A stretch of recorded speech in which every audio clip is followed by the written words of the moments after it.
So let's talk a little bit about the casting process for Friends. And who did you cast first? What do you remember about that process? The first person that we cast was David Schwimmer, and the way that happened was the year before when we had done the pilot for Couples, he came in, and it was between him and Jonathan Silverman for this one particular role. And David had this wonderful hangdog vulnerability. And he just stuck in our minds. And when we wrote Ross, we said, this is the guy we want. He was doing theater at the time. And said no first, and it was like, no, come on, do it. Just do it. It's not going to happen. It'd be fun. It's a pilot. And so he was the first one that came on board. We didn't even audition him. We just cast him. After that, it was a fascinating process. We had made lists for Chandler. Matthew Perry was one of the first names on our list, but he was doing a series. He was doing a pilot called LAX 2010. About baggage handlers in the future, back when 2010 was the future. That was among the hardest roles to cast because, and we thought it'd be one of the easiest. It's kind of like, oh, he's funny and he actually has jokes and he's got an attitude. And we heard person after person come in and read it, and just, it wasn't right. It wasn't it. It's just not funny. He's got that monologue at the beginning about the dream, and it's just, yeah, it's sitting there maybe. And you do that thing you always do, which is you assume, oh, it's the writing. It's the writing. We're terrible. We hate ourselves. And then we took the gamble to take him in second position to LAX 2010, and he came in, and that was it. Yeah, just the first time he read it, he went, all right, so it's not us. It's great. Not it's great, but it's great to finally hear what you wrote. And he actually tells a story of coaching an actor for that part. And he knew when he was coaching this other actor that this was his role. But we wouldn't let him come in because he already had a pilot, and we didn't want anyone in second position. We ended up getting 2 actors in second position, but you do what you have to do at the end. Then when we were casting Phoebe, it was another one of those. Lisa came in, and it was exactly what we heard. And we were already in love with her from Mad About You, and then she just came in for this, and it was like, oh, God, that's great, do that. But she was on TV. She was on, actually, right before us. So we made her, she was on Mad About You. She played the waitress, and we made her...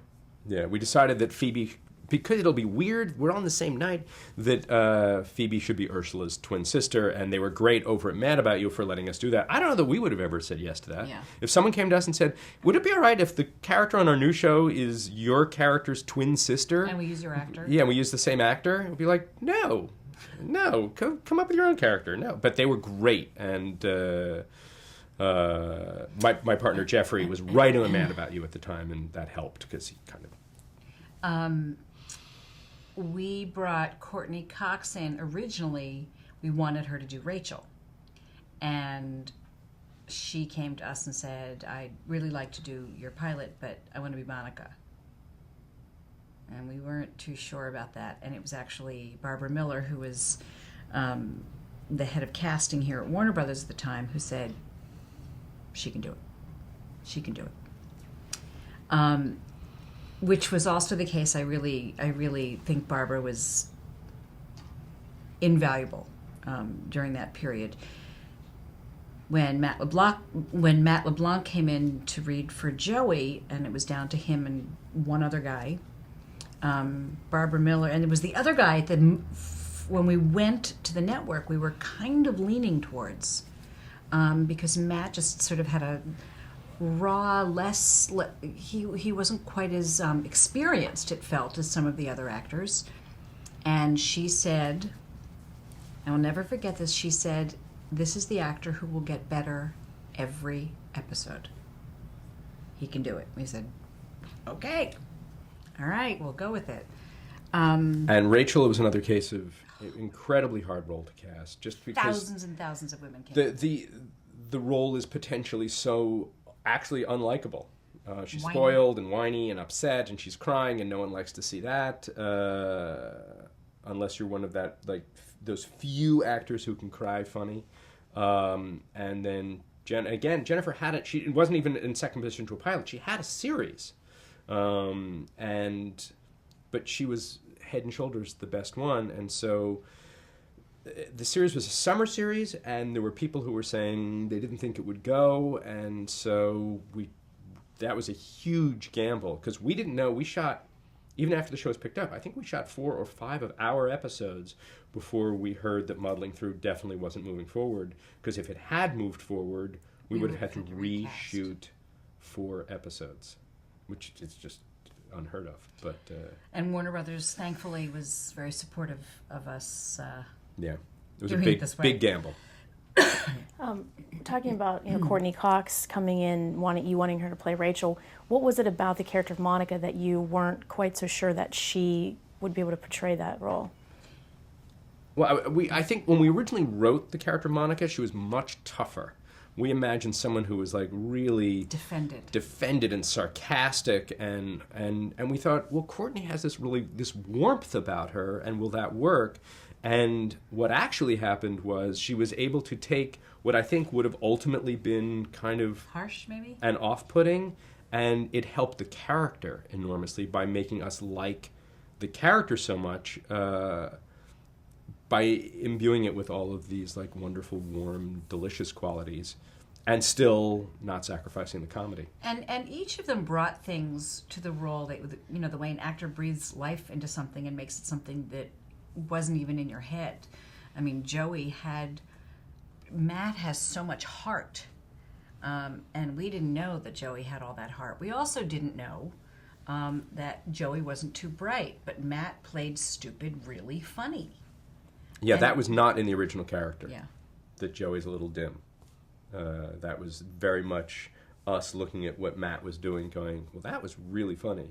Or Courtney with her kind of, there's an intensity about Courtney, and it wasn't until like Thanksgiving episode. There was a Thanksgiving episode where she freaks out and was so hilarious. We went, okay, well, there you go. That's really fun with Monica. There's the neurosis. Yeah. Was Phoebe as crazy with her singing and her songs? Yes. Yeah, that was always in the show. Now, you talked a little bit about, finding out that James Burrows wanted to direct the pilot. In the pilot, how do you think that he set the tone for the show, or what tone did you want to set for the pilot, and how did he come into that?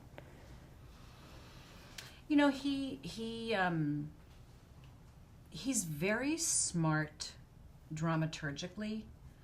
He's one of the few directors who, when he has a note about the script, it can be really helpful. And I don't remember specific notes that he gave, but I do remember thinking, this guy's really, really smart. He also was able to bring a sense of ensemble to it, that you never know if that's going to work, that you don't know if the chemistry is going to make sense, but the way he ran his set and the way he ran his rehearsals, it gave them a sense of camaraderie very quickly. He also has this sort of sixth sense about comedy and about, and props. Yeah, I mean, I don't know if I'm making the story up in my head, but when we were doing the pilot, the last scene where Ross's character finds the nerve to say to Rachel, "Look, I think we could go out sometime, maybe," and there's some cookies there, and so and he says it's the last cookie or whatever, and so he says to David, he goes, "When you do it next time, eat the cookie. Throw the cookie in your mouth." Yeah, and it was just like, who would think eat the cookie? And it made the moment perfect. It's great. And there was a lot of that kind of thing. And he'll be the first one to say that he once said, like, half of what I come up with is brilliant and half of it's terrible, and I don't know which is which. So you decide. And so there's a wonderful egolessness about it. For someone who's as skilled as he is, a tremendous egolessness about his own ideas. He's got a lot of them, and some of them are great, and some of them are like, really? And you can actually tell him that. Okay. So the theme song for the show, "I'll Be There For You," I don't know that a lot of people realize that you actually wrote the song. And how did that come about? Why did you decide to do that? Well, here's my husband wrote the music. My husband's a composer, and he wrote the music, and we Michael knew- Skloff. Michael Skloff. And we knew that, and Kevin is a big music guy. Knew that we wanted a sort of Beatles, Monkees feel to it, something very accessible and warm, but feels contemporary in its own way.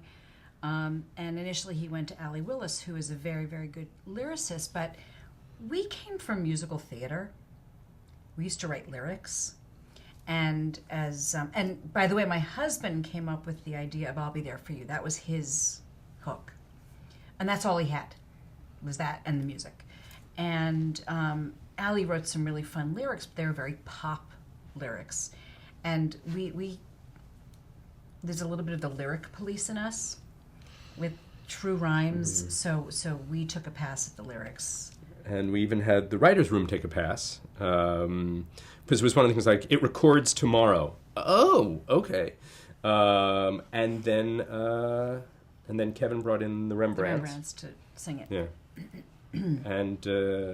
And then when it became like a song for the radio, which was, we had just finished shooting the first season, and we said, well, we can write the bridge and the whatever. And so we were exhausted and just sort of, I remember that last minute sort of, well, I don't know, I'm really tired. We just shot 6 episodes, whatever it was. Here's a bridge for the song. And so yes, we had a song on the radio.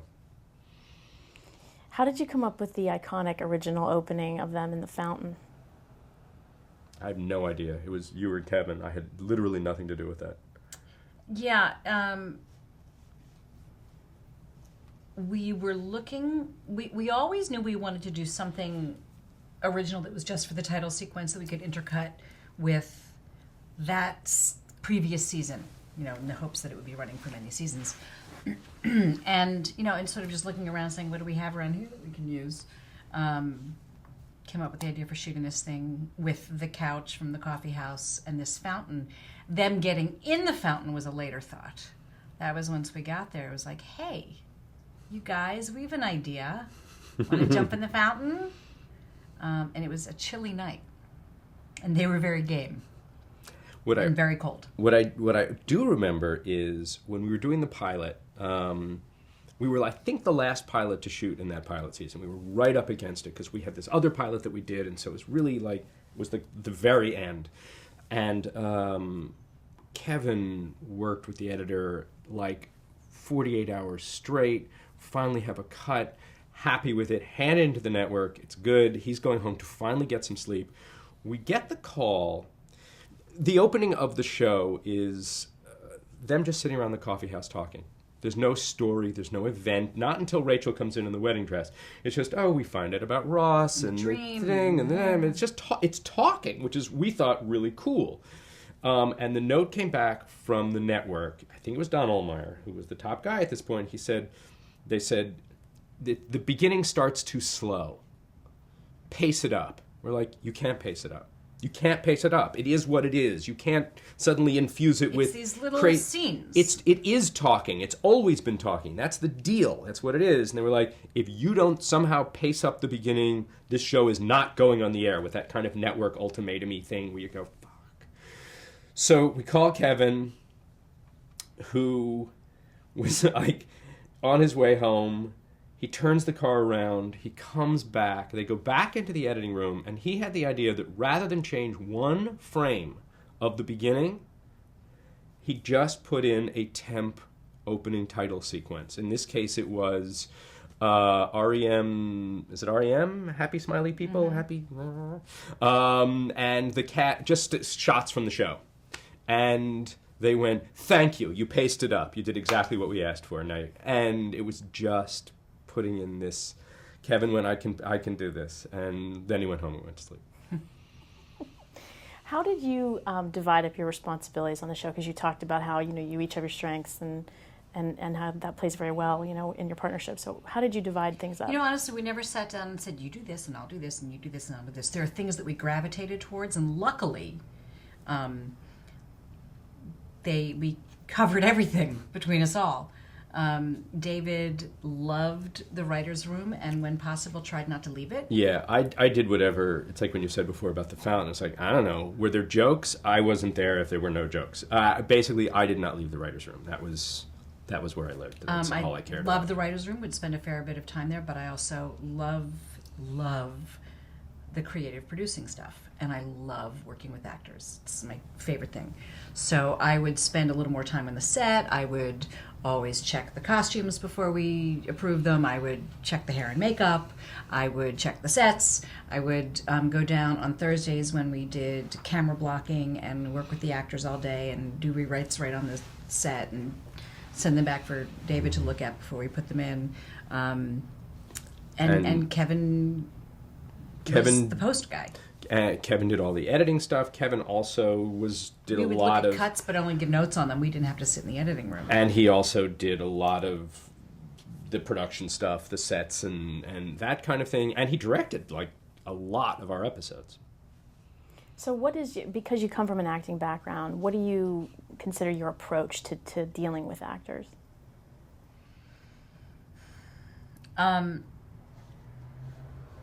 We had a couple rules.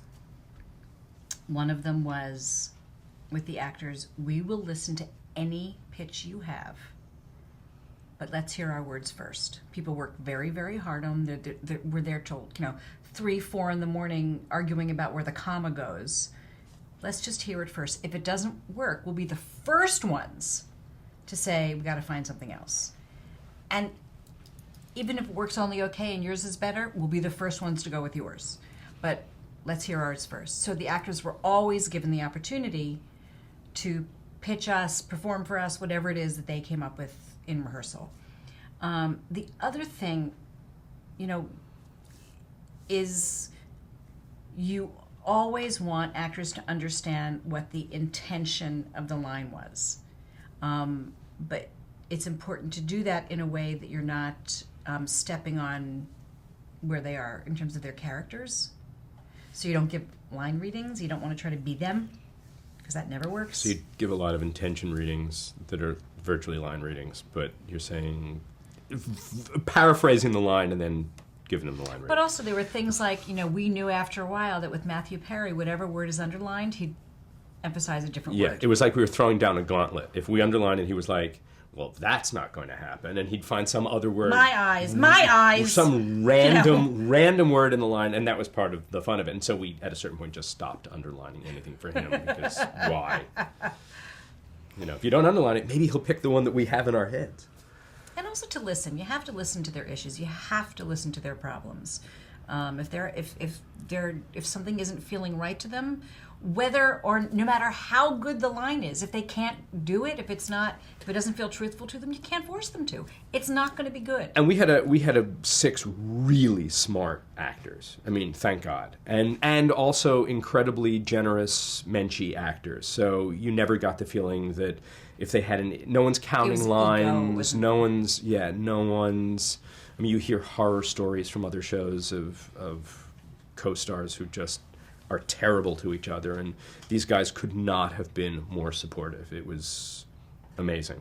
I have to go back to one thing, and I will not name names, but there were certain... One of them wasn't nice at all. Not one of the 6 of them, but there were times when we would have guest stars who were less than easy to work with. And David and I came up with a way that we would... pretty quickly, one of us would know this is not going to work for me to be the one dealing with that person, and we would just say, you know what, she's yours. And, in that case, David would be the one who dealt with every time she called or screamed from the set, or David would say, he's yours. Mm-hmm. And I would, deal with that I'll person. take that call. I'll take that call. Yeah. When did you first hear must-see TV, and when did you know that the show was... I don't know. When the show was what? When the show... You had talked about at Thanksgiving hearing I think I've first must-see hearing TV, about. I don't know. But, I mean, we went into it knowing Thursday night on NBC was... Big night. That was the night you wanted. I mean, and it was terrifying. Because, yes, we'd done television. We'd done Dream On. It was successful in its own terms on its own network. But this Thursday night, that's like the big time. Thursday night, Cheers, NBC. Thursday night. Cheers, Seinfeld, Mad About You. Brilliant shows. And I know, I'll speak for myself, for the first year, I was running on panic. I just not wanting to fail. We would walk out, and it became sort of a bit between us, but for the first few, we would walk out after show night, we'd go, all right, there's another one that didn't suck. And that was really, and we meant it. It was just like, okay, fuck, all right, we all right. Because it was so intimidating being on a night with that kind of talent. I mean, not just success, because there are a lot of shows that are successful that I watch now and I go, I don't know why they're successful. I don't get it. Clearly, I'm on the pulse of nothing. But... And then I remember when the first episode of the second season aired, and we had a little party, and we were at some restaurant. It was on TV, and we were standing next to each other. And that was the first night I remember it sinking in that, no, we're really on Thursday nights. We're really here. And then when they moved us to 8 o'clock from 8:30 and made us sort of the tent starting the night. It's like, yeah. wow, that's a big responsibility. That first season, and then midway through the first season, we went from 8:30 to 9:30 following Seinfeld, which was, oh my God. And then in the summer, they moved us to 8, and it's like, it was this shot out of a cannon sort of feeling, and the bar seemed impossibly high. But we didn't experience what the cast did. I mean, they were catapulted to fame very quickly. We didn't experience that. We just experienced the panic of, let's do another show that doesn't suck. And going into work every day and being there incredibly long hours and muddling through. So when it became Ironically. this huge cultural phenomenon and the cast was everywhere, it didn't affect the writing and the stories. No, it certainly didn't affect the writing. I mean, the writer's room was like, it was like this hermetically sealed, just this bubble, and thank God. I think as much as we got lucky with the cast that we got, because so much of that is just lightning in a bottle. You don't know. I mean, we made offers to other actors who passed on Friends.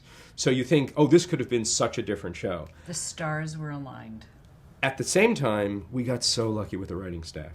The writers, and I would say through the course of the show, not that everyone was a home run, but there were so many home runs. The writing staff was so strong and willing. The hours that we put in that first, I mean, not just the first season, because I think it took us a long time to understand how to do the show more efficiently. Because the first season, we felt as though everything had to go through our pen, and so we were reluctant to send off second rooms, and so we were there. I mean, the number of mornings where we saw the sun come up and we were still there, it was crazy. I don't know how no one had a car accident going home. I really don't. We're talking about the writer's room. How did the studio presence affect what you were doing, and maybe did you change things from the script, or were things changed depending on how studio? We had on Wednesday afternoons, we always had run-throughs for the network and the studio. Tuesdays were the run-throughs just for the writer. Wednesdays were for network and studio. And we always got notes from network and studio at that point. And even at table reads, when we would get notes, it got to the point, especially from the network. I mean, we had someone who was covering us who was terrific, and very often the first question she would ask is, what did you guys think? Because truthfully, we were harder on ourselves than anybody was going to be on us. We would change things whether they thought it needed to be changed or not. If we didn't like it, we would change it. All the executives across the board were really great, in the very, very beginning, when we were just I think even before we were on the air, and then they do some testing, and in the testing, and we didn't do great. We did not test well. And that's part of the, hey, consider putting in an older character so we can reach more demographics. And there was a bit of that in the beginning of just anxiety, but once the show, they started seeing the shows and we were on the air and it was doing well enough that everyone could breathe, they really, the notes were smart. They were very good at telling us stuff that like they didn't understand. Where we were talking to ourselves, and they'd go, we didn't follow this, or we didn't emotionally understand why the character's doing that. And those were the best kind of notes. Over the years we've gotten smart and stupid notes, and on the whole, smart notes. How many writers were on staff? All told, like throughout the history? Well, I think per the opening, season, the first season, 10? 8 or 10? 8 or 10. And then by the end it was 14? Did we ever get that big? Maybe. It was in the like anywhere around 12, give or take. There were I think the table sat 12, so we may have stopped at 12. How did you hire writers for this show? I mean, what did you look for in a writer for Friends? Well, first thing we would do is read previous work, and we would read anything. And I know that a lot of TV people don't like to read theater or magazine pieces, but we would read anything. And then we would sit down with the person if we really liked it. And we also, in the beginning it was just the two of us, but then as we got people who sort of came through the ranks and were co-EP or EP by the end, they would also read, and we would just share the ones that we loved. And then we would sit down with the person and interview them. And honestly, the reason for the interview was, could I spend 18 hours in a small room with this person?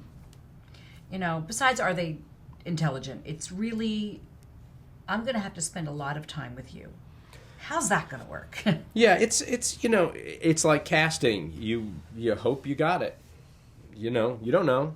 You can like an audition, you can like a script, you can meet them and they seem sane, and then you go, oh, apparently you're not.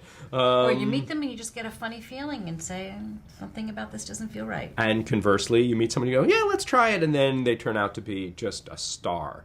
They turn out to be, as we used to call, an empty chair. Yeah. And on the whole, we had great writers, just great writers on this show.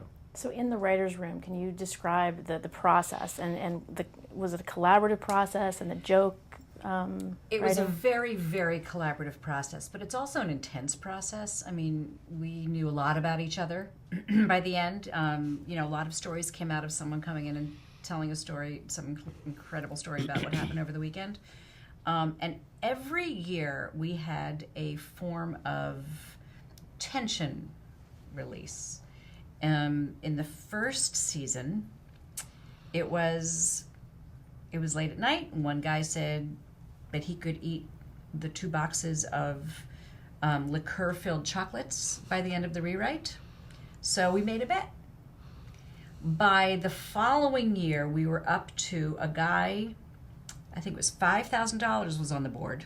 Everybody was chipping in for him to eat a 5-pound can of pork and beans by the end of the night. And these are the things that would keep us entertained. By the last season, we had a game that my assistant called, we called it Tippy Catchy. Oh, yeah. And it was this Nerf football that had like a tail on it, and you would literally you had to stay in your chair, which had wheels on it, and we would play this volleyball game. And it couldn't hit the ground. You had to catch it before it hit the ground. And then you could stop counting, but it wouldn't, exclude the whole whatever number you were up to. So there were forms of tension release. It was, I would say overall, it was an incredibly fun room. Having visited and been in rooms that were not, it was just a really great energy. Most of the writers... There was never yelling. There was never screaming. The worst there was silence. And many of the writers are really still very good friends today, which is sort of, I guess, a testament to the energy in that place. And I don't feel that we can completely take responsibility for that. I think it's just alchemy. You get the right group of people, so that we have the luxury of sort of being able to sit back and also just as far as the work goes, not just the energy, but for me, an ideal room is when you can start a ball rolling and it just keeps going, so that you can kind of sift through the ideas that are firing back and forth and sort of rein it in and go, okay, this is interesting and that's interesting and let's focus on that. But that everybody's contributing. Everybody had a voice, and although it was kind of a democracy, it was also very often the people with the strongest opinions about a particular moment. If someone felt incredibly passionately about something, we would say, all right, we'll try it. The other thing that we learned, and this helped with the efficiency, is that it doesn't have to be perfect the first time you hear it.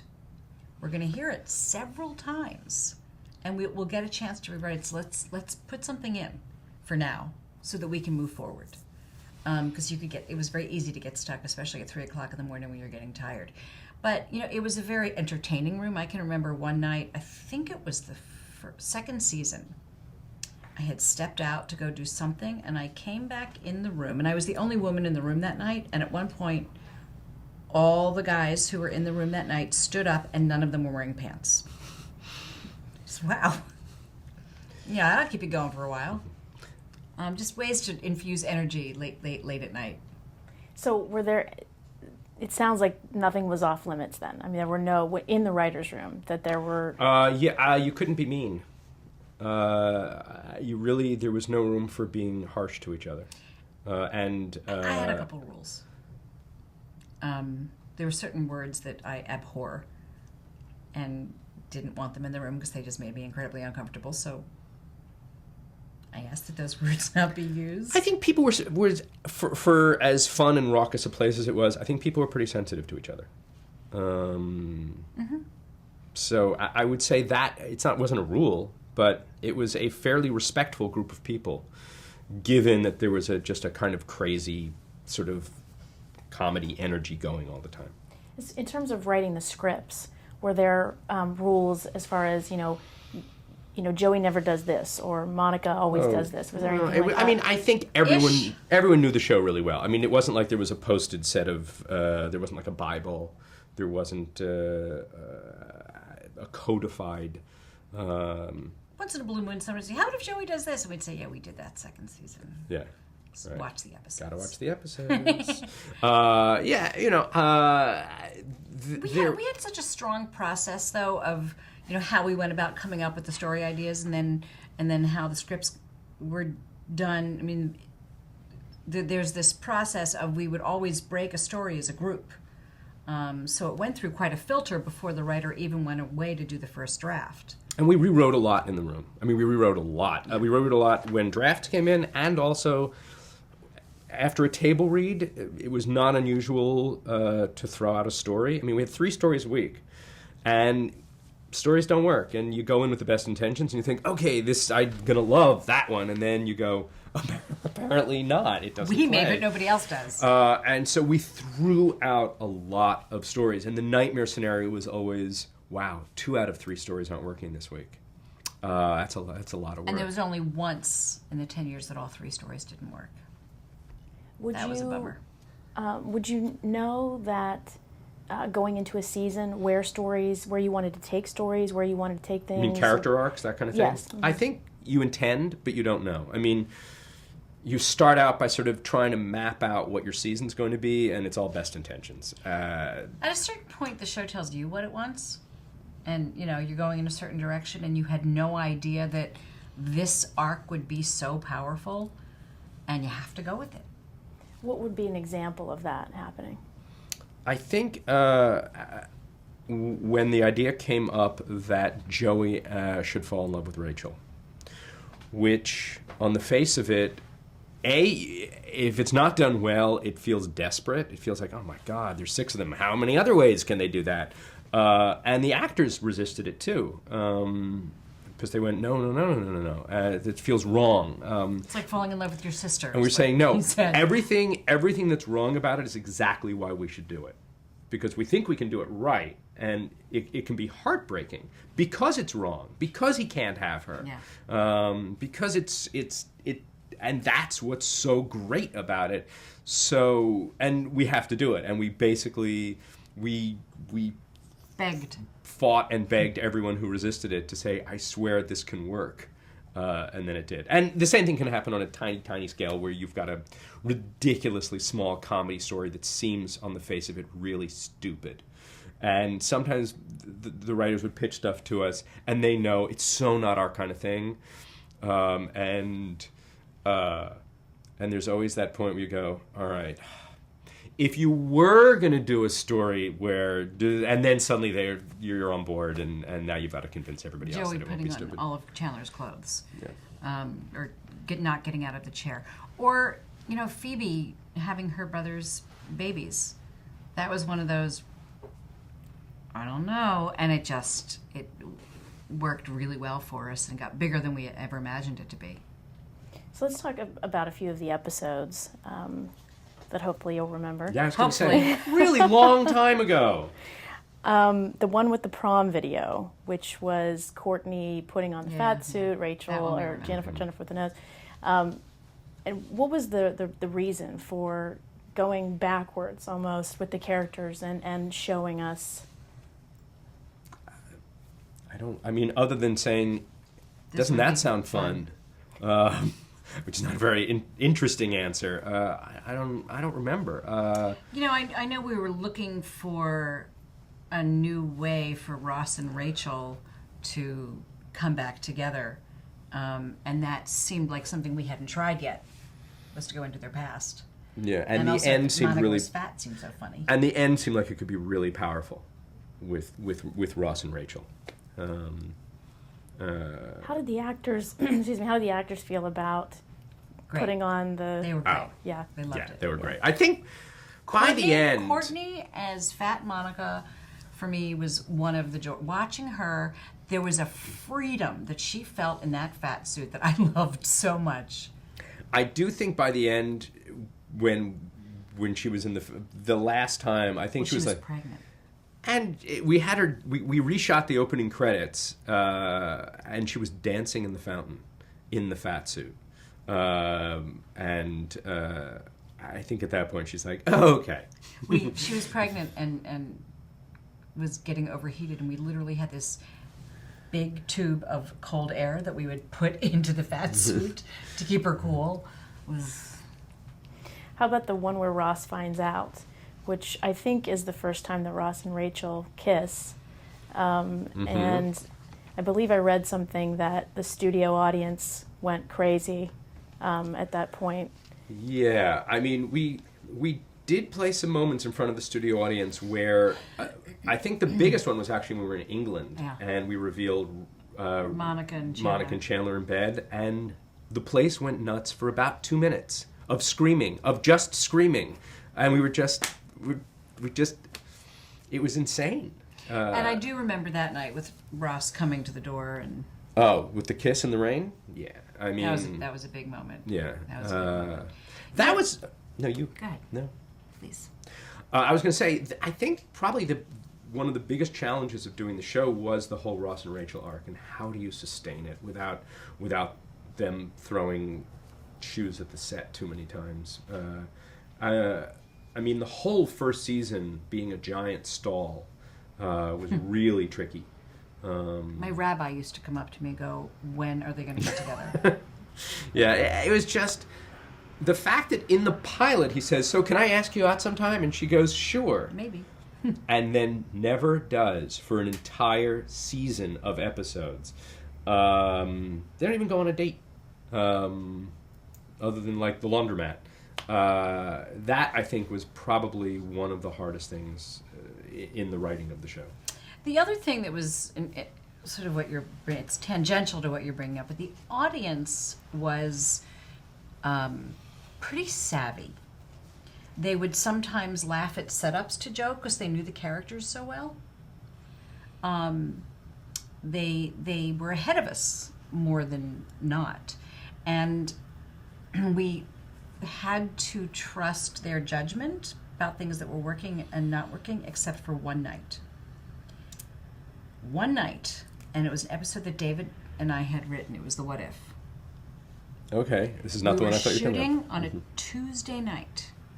Okay. For some reason. I don't know why. Because it was election night and it was raining. So people were cranky. Because that was the year that Ann Richards did not win. Oh my People were God! getting What's mad. the story? They laughed at nothing. The whole night? The whole night. I have no recollection of this. I blacked this out. They were very upset about the election results, and the rain made them cranky, and they laughed at nothing. And we kind of went, fuck, none of this is working. Is it the concept?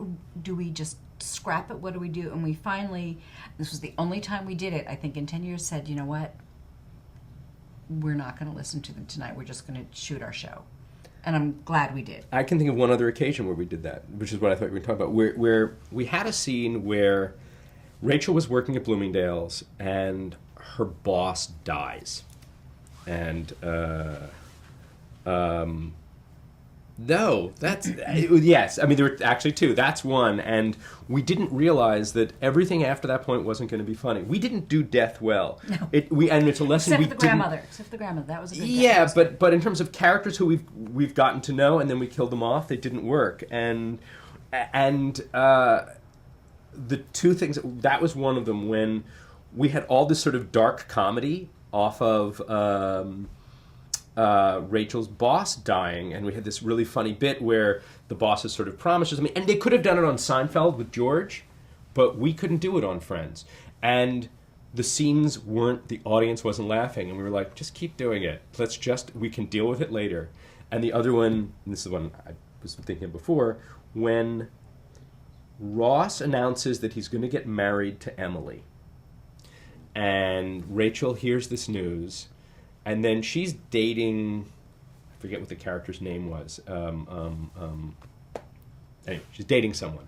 And out of that, Joshua? Maybe. And she proposes to him out of that. And we thought, how funny is that? And the audience felt so bad for her, they didn't laugh. And so we said, okay, this is still a really funny scene. We just have to move it into the next episode.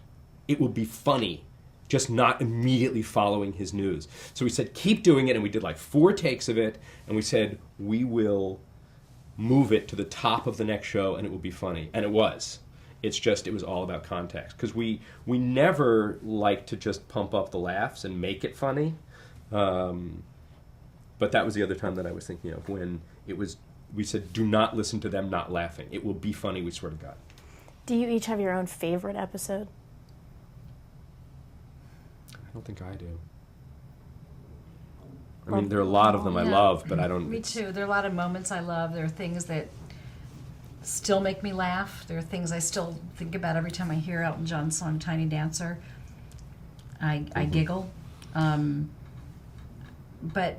just a favorite? No. No, not one. Okay. It's like asking which is your favorite child. How about writing the last one? What was that experience like?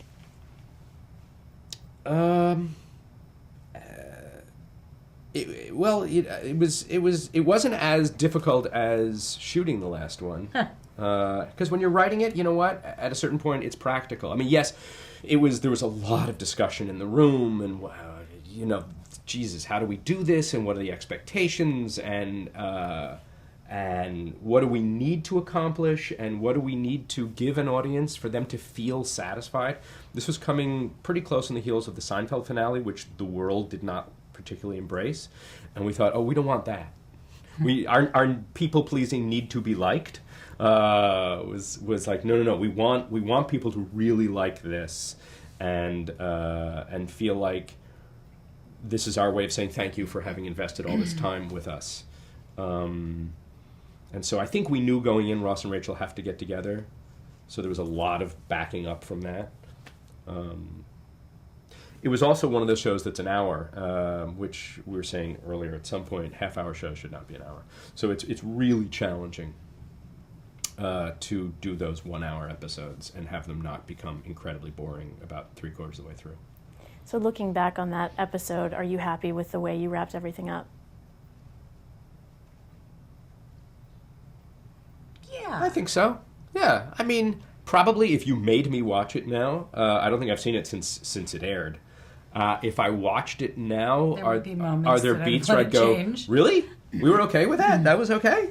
But on the whole, yeah. I mean, the moment when Rachel appears at the door and he said, Ross is listening to her at the answering machine and did you get off the plane? Did you get off the plane? You got off the plane. I mean, it could have been so hokey, but they were so good and we so wanted it that it worked. I mean, I guess there are probably stuff I'd look at it now and go. I have an 11-year-old, and she, my older kids used to come watch the show, and they'd watch it on Thursday nights. But I have an 11-year-old who was too young. She'd come visit the set, but she was a baby and doesn't remember it, and she's just starting to watch the show now. And I have many moments where I go, how did we let that go on the air? Really? That joke? We couldn't have done better?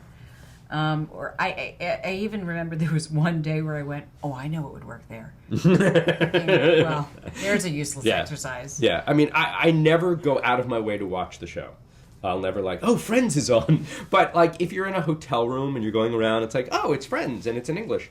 And and my partner Jeffrey and I'll watch a little bit, and sometimes it's you go, wow, it's still funny, and sometimes you go, well, they can't all be winners. What are you gonna do? So it's a mixed bag. We did 364.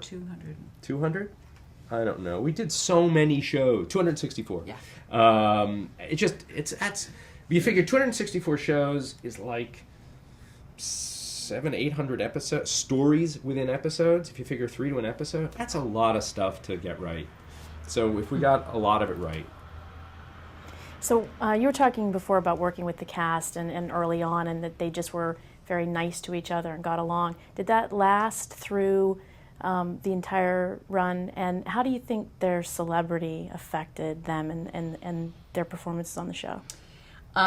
Yes, it did last. I mean, people get on each other's nerves when you live together in such close quarters for such a long time. But truthfully, they stuck together. They helped each other. They were, they became good friends. I don't think the celebrity affected the work. I think when they were working, they were working. They were all very able to kind of keep that out of their awareness. The celebrity might affect the schedule. Suddenly there's a movie I want to go do, and but it didn't affect the work. Or the way they treated each other, or the way they treated us, or the way we treated them. The fact that the 6 of them had sort of gone through this journey together, and a similar journey. It's not like when it started, one of them was a giant star, and others were, they all kind of, some were a little better known, but they all went through this process together, and I think they were able to help each other through it more than anything else. I think it was a positive thing. Do you have characters that you relate to? Or that there's, you were talking about there's a little bit of them. Yes. Yeah. Would you like to tell us which one? I mean, you have to get into all of their heads, but I would say, for me, of the guys, I'm the least like Joey, which after talking to me now for 2 hours is pretty clear. There's probably more Chandler and certainly more Ross in me, the neurotic stuff and joking. I definitely have some of Monica's neuroses, need for control, mothering qualities, some of her finer qualities. And believe it or not, I have a little bit of Phoebe in me and the sort of stuff. I like that stuff. How do you think the series influenced American culture? We're not the people to ask that. You need to talk to an American culture person. Okay. We're not those people. Drinking games. drinking games. I think That's American culture by you. That's And the Rachel haircut. I mean, that's but that stuff we have no control over. We didn't know that people would love her hair. I mean, that certainly was never the intention. And when you do a show, your intention is not to affect American culture or to have people start wanting to wear their hair like that or dress like that or, where'd she get that purse or those lamps. That's just something that if you pull enough of the right people together, people are going to start watching going, ooh, I want to be like that. However, we tried very hard without ever being preachy or like we're teaching. We were very aware that we were on TV. And we always had, if they were having sex, there were always condoms nearby. The argument that the two women had over the last condom was an episode that I'm very, very proud of because, lots and lots of people are going to watch this show and say, all right, here are two very beautiful women, and one of them's not having sex tonight because there's only one condom. I love that. Kaiser Family Foundation did a study about the effect on sexuality of television and said that Friends had one of the most positive effects on sexuality and the use of birth control because of Rachel getting pregnant and the argument they have when Ross says, but we used a condom. And she says, well, they're only 96% effective. And he says they should put that on the box. And she says they did. That's stuff that I'm very proud of that it got out there. I'm very proud that we had a gay couple with a child. Very proud of that. It's stuff. I can't say how that affected American culture, but we were a mainstream television show and people were watching them.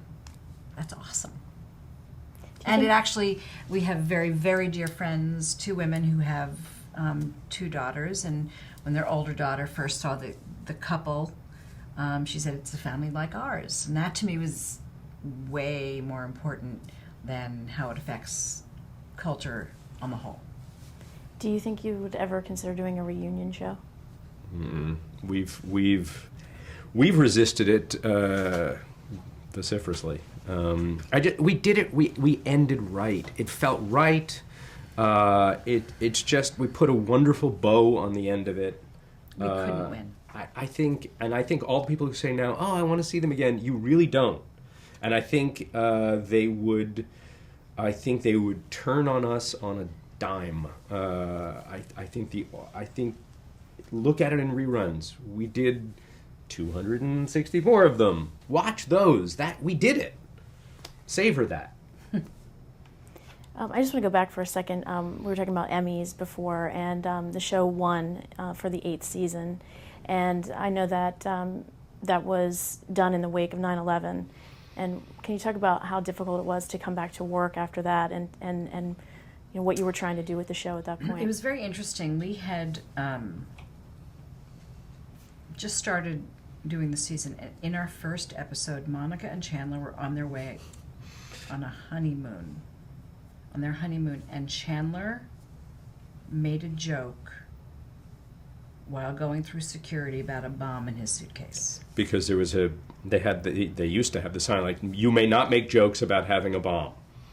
And so he couldn't resist that and makes a joke about having a bomb. And we had to reshoot that episode. That was not going to work. Yeah. And but I don't think that's what you were asking. No, it's not. It just what did 9/11 mean to us? We had to cut a story. No. People said that it was a welcome, sitting with old friends. It was soothing. It was comforting. Comfort food, yeah. And that made us feel really, really good about it. We didn't change what we were doing in any way. We just kept doing our show, except for that story got thrown out. But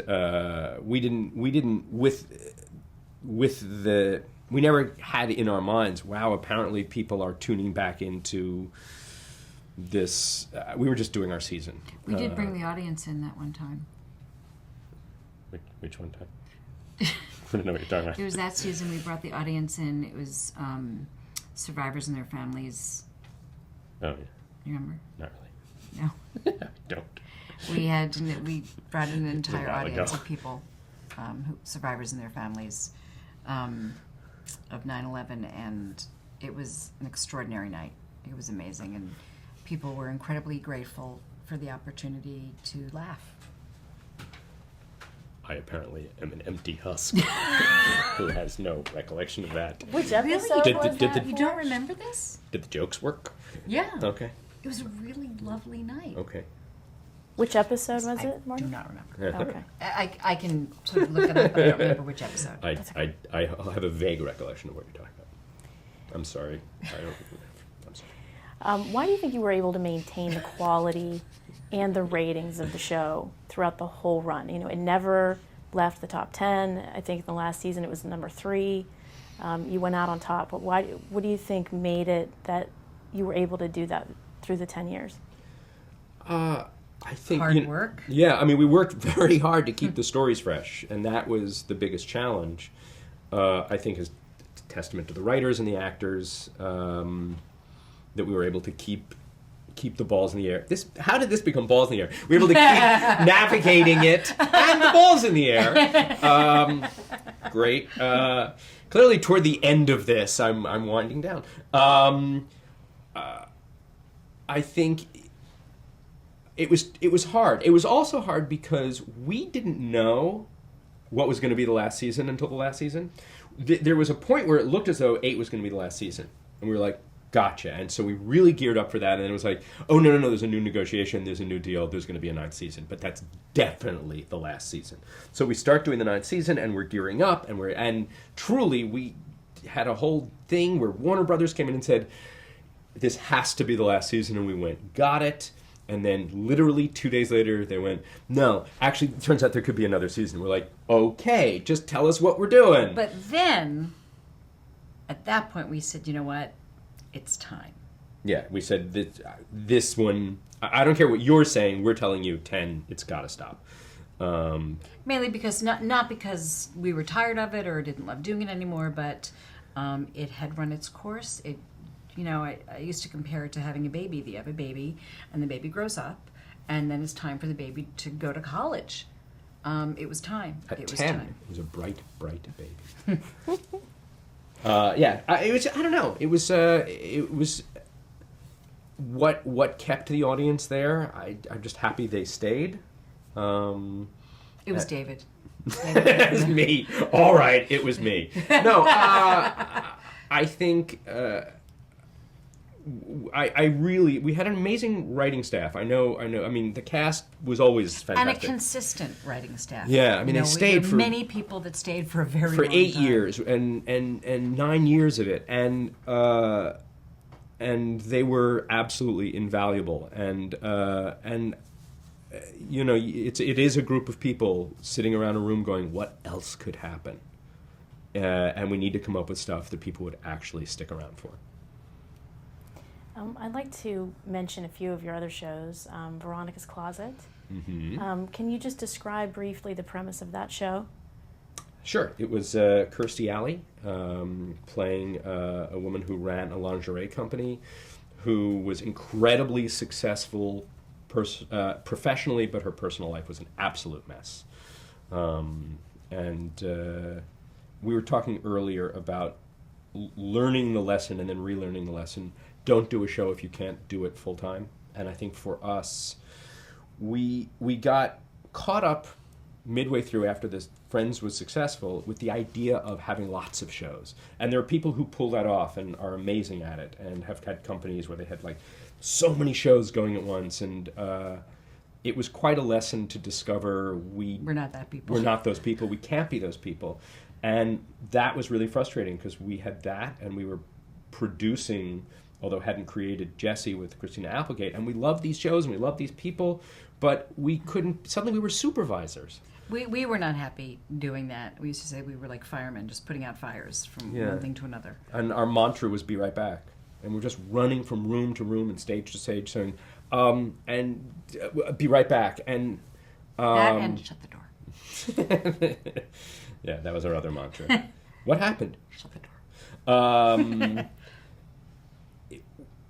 it was, I mean, when you said Veronica's Closet, I loved the cast. There were wonderful things about it. I think the hardest thing was not being able to be there full time. And at the same time, Friends during those years, having to not be there every minute.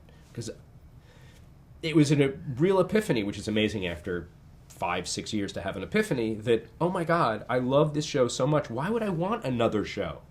This is all I want to be doing. So... And Veronica's Closet, I think, went for 3 seasons. Mm-hmm. And were you